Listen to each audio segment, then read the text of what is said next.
Brian, welcome to the studio this morning. We're delighted to have you with us. Thanks very much. Managing Director of SAP Ireland, outgoing. I think as most people will know, you're about to retire after a long and illustrious career in the sector.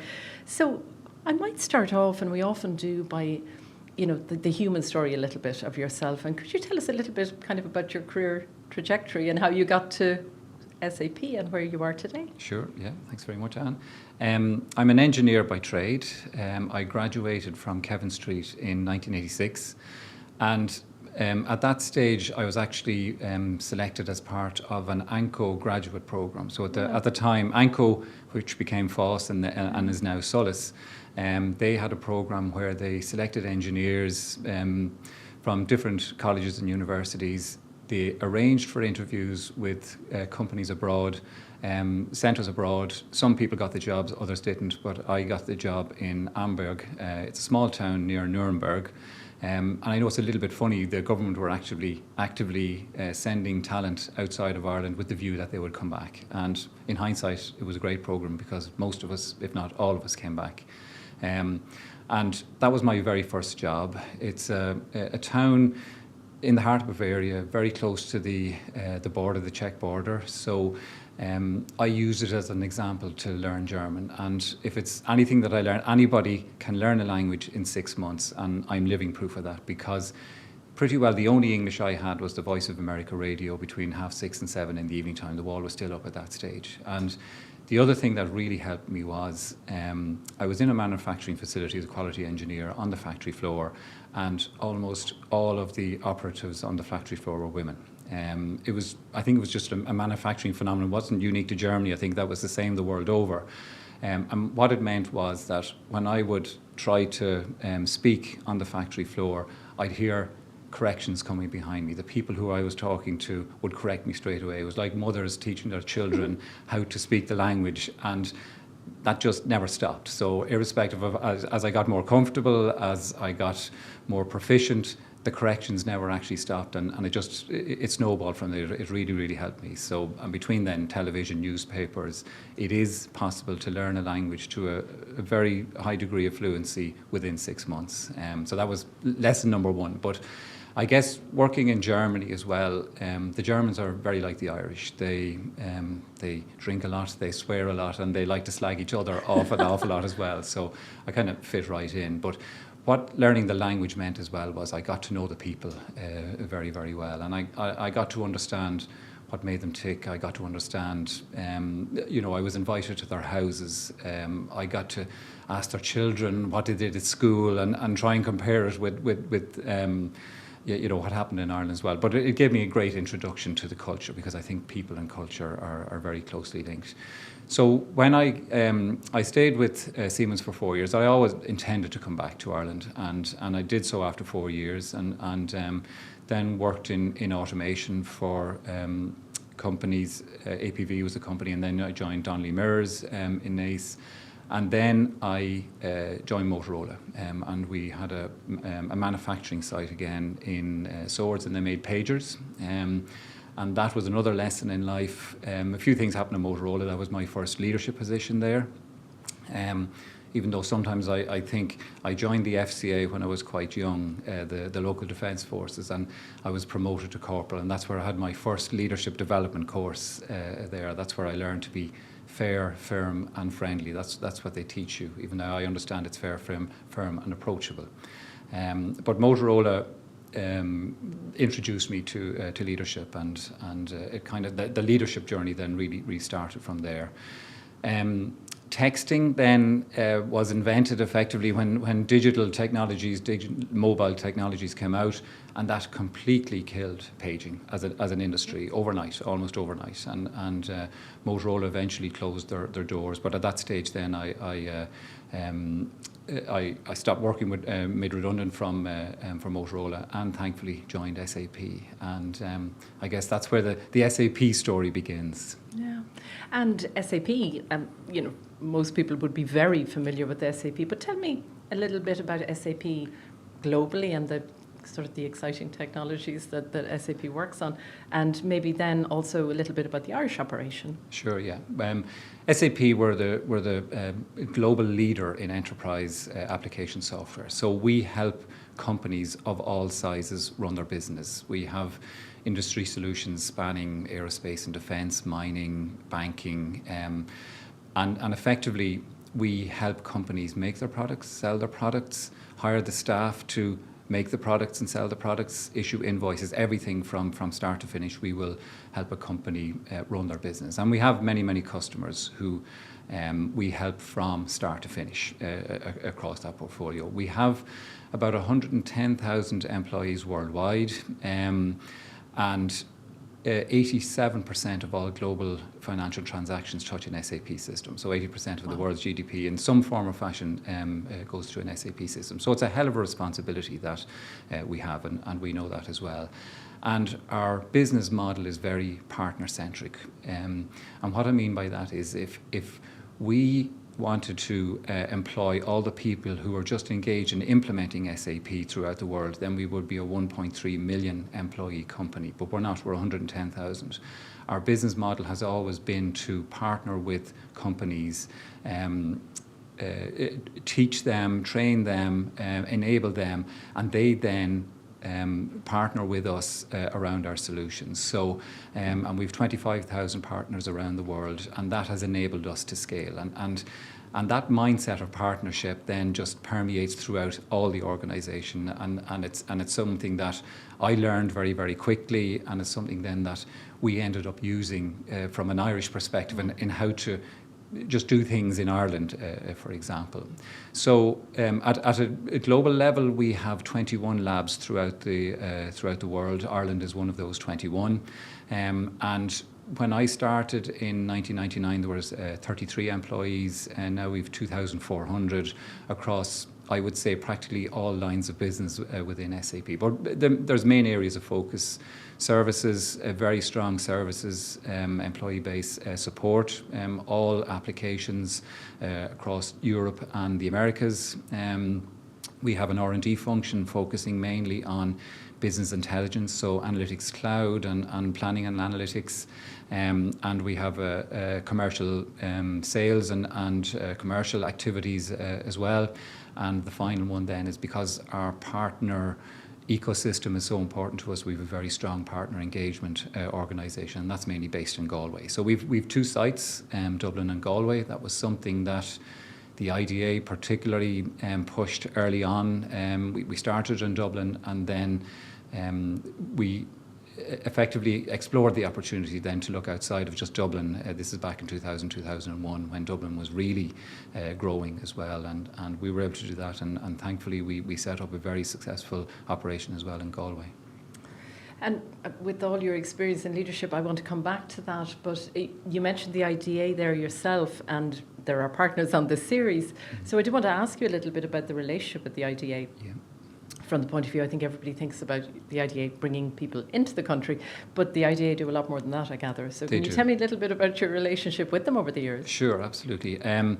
Naturally enough, I didn't really meet the IDA when I was at Motorola, but when I joined SAP, I was given a kind of a crash course in how and why SAP set up, and I learned that the IDA had been knocking on SAP's door for about 10 years prior to that. Wow. So I know the relationship is 27 years, but it's really 37 years. And a lot of people had, over the time, over the years, met with SAP at different fairs and things like that. And they planted seeds. And then when it came to making decisions about where to locate, those seeds kind of came to fruition, and people remembered, let's go back to let's dig out that business card that had been left behind and things like that.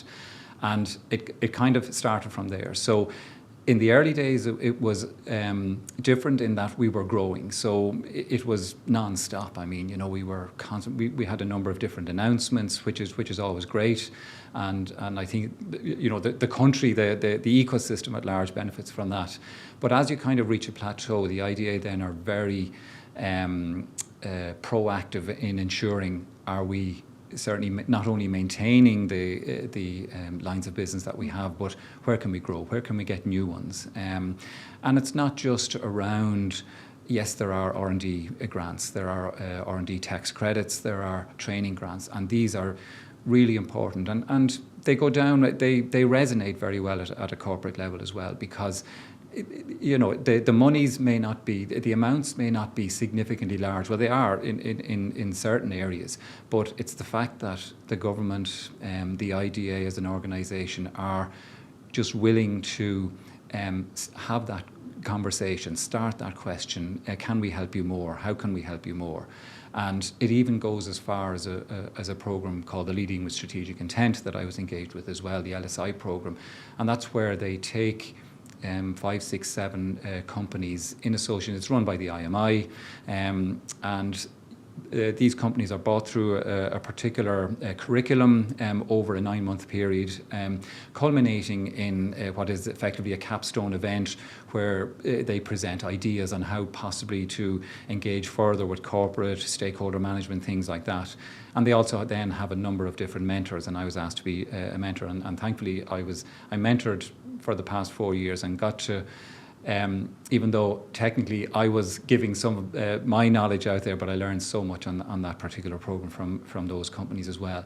But that's the kind of thing that the IDA do, and that's the kind of thing that resonates really well at a corporate level, at a corporate HQ, when it's pure examples. It's not even a hypothesis that this is being done. There's actual results as well out of it, and very successful results. So the IDA have a very strong brand within SAP, very strong.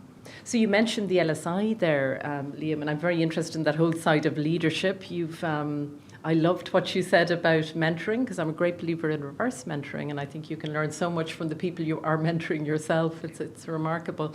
But I'd love to get a sense of your own thoughts around leadership and what good leadership looks like, and if it has changed, and what it looks like today, I suppose. Okay.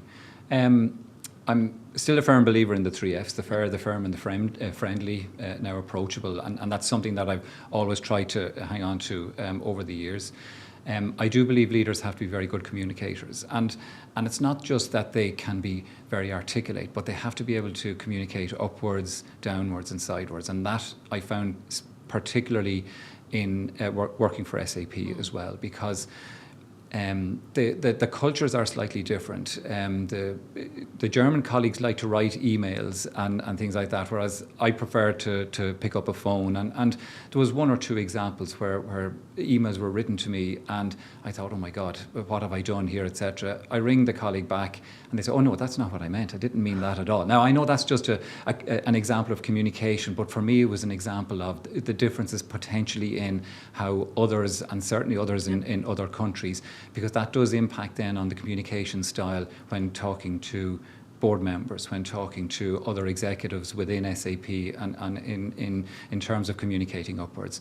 Sidewards and downwards is always so important anyway, to make sure that people actually understand, if they're on your team or their colleagues, that they understand exactly what you mean and you understand what they mean, and the same then with communicating to all employees in an organisation, no matter what that is. So communication, I think, is really, really important. You need to be a good listener. Again, you mentioned mentoring there and coaching. That is, I'm not saying that all leaders should do a formal qualification in both, but I think it's important to understand the difference between the two, and you are a role model as well, and you need to be a role model in pressurized situations. How does somebody handle a pressurized situations? And we have that quite often, because just the nature when you're in a business supporting customers, servicing customers, developing for customers, then pressurized situations are going to come up. But that then leads me as well from a leadership perspective in the teams that you have, and that's something that I've been very lucky, even though technically you make your own luck as well with the people that who are on your leadership team, and having strong leaders in an organisation, having strong expertise in an organisation, that will make you more comfortable in your position. That will make you calmer in your leadership position. That will just help you prepare better, and that's the other thing. I mean, I know I said good listener, communicator, but you also need to be very well prepared for when you're communicating, when you're meeting with customers, when you're meeting with employees, when you're meeting people for the first time and things like that. That's, I found, it just makes you much calmer as a leader, and that then helps, I think, others be calmer as well when they're meeting you for a first time. So it's a few of those traits that I've lived by over the years, and they've served me very well, I would say. You could argue they're simple, but you make your own luck. I'm a firm believer that you do make your own luck, and being prepared and having really good people on a team, on your team, and helping other teams as well, I think makes all the difference. Yeah, deceptively simple, I think, would be the would be the expression. I think the first time myself and yourself would have spoken was when I was talking to you, and you very kindly said yes. You spoke at one of our events in Sparfest about neurodiversity. So this idea of inclusion within an organisation and opening it up to people who may be diverse in some way, but particularly neurodiversity. Can you tell us a little bit more about that? It's something you've been very involved in for years. Sure. It all started because we're a labs network. I got to meet all of the MDs of the different labs throughout the world, and there was one particular guy, Feroz VR, and he was the MD of the labs in India. And I had worked with Feroz in years previous as well, so we got to know each other very, very well. But Feroz rang me one day, and his son was diagnosed with autism when he was very, very young. It could have been at a year and a half. And he was about 2.5 when Feroz rang me, and he had done a lot of research in terms of autism and what this means. And through that research, then he came across an organisation called Specialist Stern. And there was a guy called Thorkel Sonne who set up Specialist Stern. They're a global organisation now, but Thorkel's son also was diagnosed with autism very early. And when he'd reached 17, 18, Thorkel realised that he was academically very, very strong, but was struggling to have the social skills around getting a job. And that was, at that stage, it was just like part-time work and things like that. His son was very successful in college, and this issue was still there around how to get a job. So he said, right, something has to change here, because he knew his son was eminently employable, and somebody out there was going to be very, very happy to employ his son as well. And that's where Specialist Stern started. As an organisation, it was to try and work with employers to just sell the idea that there is a talent pool out there that is effectively being untapped, and it's all because the way we primarily hire is through interviews, and it's still that way. I know we have assessments, etc., but it's still, at the end of the day, we like to see the people in front of us, and we like to judge them probably based on ourselves as opposed to more so than anything else, the culture of the organisation, of course, the culture fit. So he set up Specialist Stern, and Feroz thought this is definitely an organisation that Labs India should get engaged with, and they did, and they were very, very happy. And about 6 months later, Specialist Stern looked to set up in Ireland. So he rang me. He said, "Well, I meet with Thorkel," and I did, and I guess the rest is in principle history. But what we agreed to do was we agreed to give Specialist Stern use of our offices and things like that. It's in principle a simple thing, but they really, really appreciated it. And we also said, look, I knew that we had curriculum already developed, because I didn't know anything about SAP when I joined. Yes, I knew what business process was, and I'd worked in industry and things like that. So we have developed a significant curriculum of training from 101, SAP 101 all the way through. And there was no reason why this couldn't be used for everybody, irrespective of whether they did work for SAP or whether, and it was something that our customers used as well. So I also knew that we had an organisation that were very dedicated to helping others. I didn't know anybody myself who were on the spectrum. Neighbours, yes. So I wasn't impacted in that way, or I just wasn't aware of what was going on. But it turns out there was a significant number of employees had children who had been diagnosed with autism. So when we launched the programme Look for Volunteers, we were oversubscribed. And what it meant was that people just had to get an understanding, and this is what Specialist Stern were very good at, and this is what they wanted to do, was just educate. It was to train people, train managers, train employees in what to expect. People will come in just wearing tracksuits because that's all they do. They will only wear tracksuits. So don't be put off by that. No eye contact.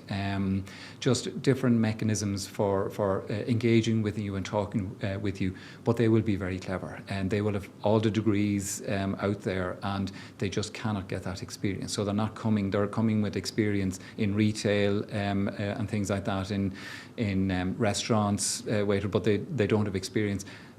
But what happened then was that everybody got on board, leaders got on board. We interviewed as normal, but we were more aware of what to look out for. And since then, 13 years later, we have now 20 colleagues who are full-time employees. So we wanted to make sure that these colleagues were being treated exactly the same as everybody else. So on the same terms and conditions as everybody, but specialists are still engaged. And this goes back to the partnership. It's the importance of not having to get the expertise yourself in-house, because that is always going to be difficult. There'll be budget issues, headcount issues. But if you partner with an organisation, and yes, there is a charge for that, but you partner with an organisation, then they're the experts, and they are always engaged. They meet with the 20 colleagues every now and again on an as-need basis, but they help assess colleagues before they introduce them to us for interview. They also prepare the colleagues for the type of environment that we have. They will make recommendations about some things, in terms of maybe we need a quieter space here and there. But the training really was around colleagues may not like to go to lunch with you because you go at the busiest time. They like to go at a much, much quieter time because of the other sensory issues that may be there. And again, it's simple things, sarcasm, you should not be using sarcasm, but technically leaders should not be using sarcasm anyway, so there were other benefits, I think, there as well. But it is a significant talent pool. And I think since then, Specialist Turn have also hired or have placed 600 people in organisations throughout Ireland. And that has given great hope to an awful lot of people, because they've since gotten mortgages, they've married, they're not everybody, but it has enabled an awful lot of people to just move out and move on with their lives. So it has been very successful, yeah. What are your thoughts on the kind of trends we're seeing and we will see in the future? From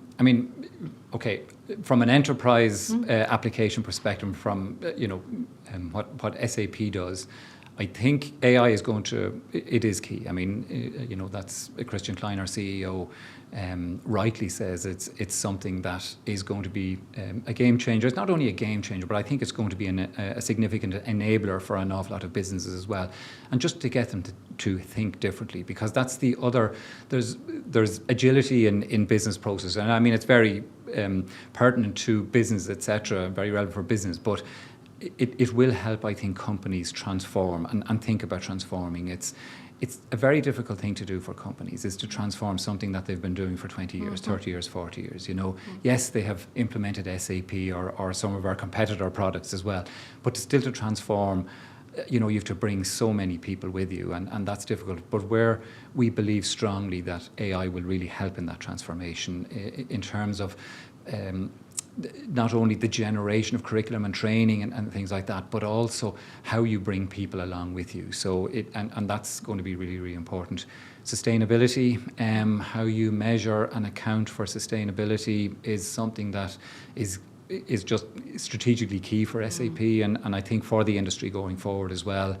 And I would say then your general, how you conduct business, your supply chain, the supply chain management, but again, it's linked back to, AI enabled, which at the end of the day is linked back to data. And, the core of enterprise applications is the data that's there. It's how are we using it, how intelligently are we using it, and I think that's really going to, it's going to be I think the game changer for the industry going forward, and because business will still go on, we will still ship, we will still order, we will still pay for things, but it's then what is that extra that's required? I think I'm looking. I should probably write a letter to myself now. What's it going to be like in 10 years' time, and then see what it is in 10 years' time. But I think those three areas are probably going to be the key. Yeah, you can play the podcast in 10 years' time. Exactly. And you'll be able to say, "Oh, that's what I was right."